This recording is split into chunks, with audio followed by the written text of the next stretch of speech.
எனக்காக என்ன பண்ணிருக்கேன்னு உங்க அப்பனை பார்த்து கேட்டேன். அந்த ஆளுக்காக எதுவுமே பண்ணிக்காததுதான் உனக்காக பண்ண எல்லாம். Oh my God.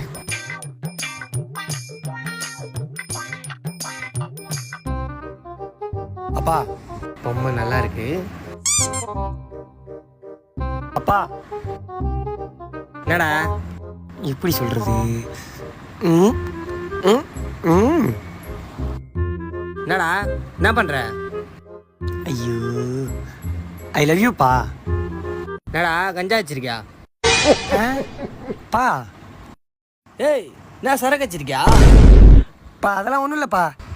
ஏய் திலகாவதி, உன் பையன் என்ன பண்ணிட்டு வந்திருக்கான் பாரு. பொறுக்கி யோ பைத்தியம். ஆமாண்டா, உன்னெல்லாம் பெற்றதுக்கு பைத்தியம் தான்டா. நான் பைத்தியம் தான். என்னங்க காஃபி ரெடி ஆயிடுச்சு, குடிக்கிறீங்களா? வரேன் இரேண்டி.